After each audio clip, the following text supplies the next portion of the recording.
Genesis 14. And it came to pass, in the days of Amraphel, king of Shinar, Arioch, king of Elasar, Chedorlaomer, king of Elam, and Tidal, king of nations, that these made war with Bera, king of Sodom, and with Bershach, king of Gomorrah, Shinab, king of Admah, and Shemer, king of Zeboim, and the king of Bela, which is Zoar. All these were joined together in the vale of Siddim, which is the salt sea. 12 years they served Chedorlaomer, and in the 13th year they rebelled, and they took Lot, Abram's brother's son, who dwelt in Sodom, and his goods, and departed. And there came one that had escaped, and told Abram the Hebrew. And when Abram heard that his brother was taken captive, he armed his trained servants, born in his own house, 318, and pursued them unto Dan. And he divided himself against them, he and his servants, by night, and he brought back all the goods, and also brought again his brother Lot, and his goods, and the women also, and the people. And Melchizedek, king of Salem, brought forth bread and wine, and he was the priest of the Most High God.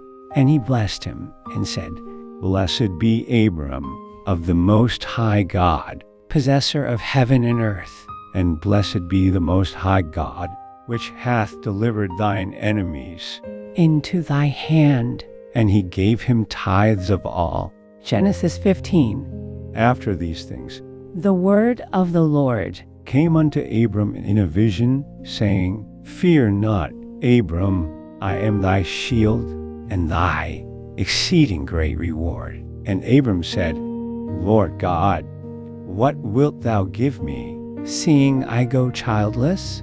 And behold, the word of the Lord came unto him, saying, This shall not be thine heir, but he that shall come forth out of thine own bowels shall be thine heir. And he brought him forth abroad, and said, Look now toward heaven, and tell the stars, if thou be able to number them.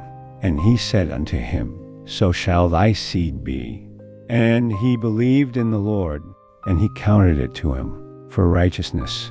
And he said unto him, I am the Lord that brought thee out of Ur of the Chaldees to give thee this land to inherit it.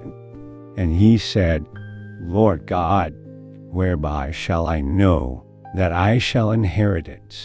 And he said unto him, Take me an heifer of 3 years old, and a she-goat of 3 years old, and a ram of 3 years old, and a turtle dove, and a young pigeon. And he took unto him all these.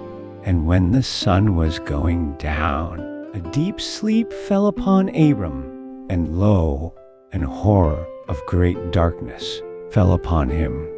And he said unto Abram, Know of a surety that thy seed shall be a stranger in a land that is not theirs. And it came to pass that when the sun went down and it was dark, behold, a smoking furnace and a burning lamp that passed between those pieces. In the same day, the Lord made a covenant with Abram, saying, Unto thy seed have I given this land. Genesis 16. Now Sarai, Abram's wife, bare him no children, and she had an handmaid, an Egyptian, whose name was Hagar. And Sarai said unto Abram, Behold now, the Lord hath restrained me from bearing. I pray thee, go in unto my maid. It may be that I may obtain children by her. And Abram hearkened to the voice of Sarai.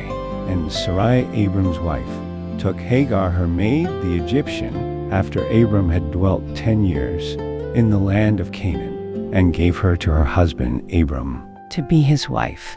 And he went in unto Hagar, and she conceived. And when she saw that she had conceived, her mistress was despised in her eyes. And Sarai said unto Abram, My wrong be upon thee. I have given my maid into thy bosom.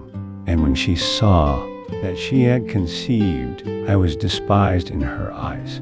The Lord judge between me and thee. But Abram said unto Sarai, Behold, thy maid is in thy hand, do to her as it pleaseth thee. And when Sarai dealt hardly with her, she fled from her face. And the angel of the Lord found her by a fountain of water in the wilderness, by the fountain in the way to Shur. And he said, Hagar, Sarai's maid, whence camest thou, and whither wilt thou go? And she said, I flee from the face of my mistress Sarai.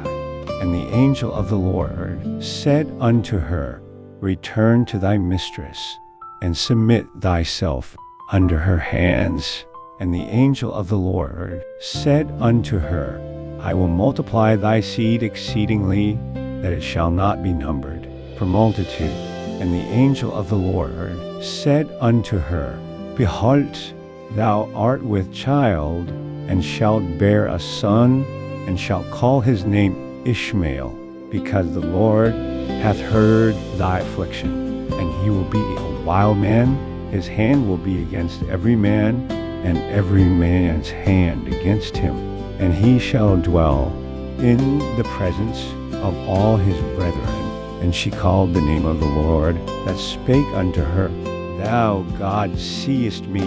For she said, Have I also here looked after him that seeth me? Wherefore the well was called Bir-lahai-roi. Behold, it is between Kadesh and Bered. And Hagar bare Abram a son, and Abram called his son's name, which Hagar bare, Ishmael. And Abram was 86 years old when Hagar bare Ishmael to Abram.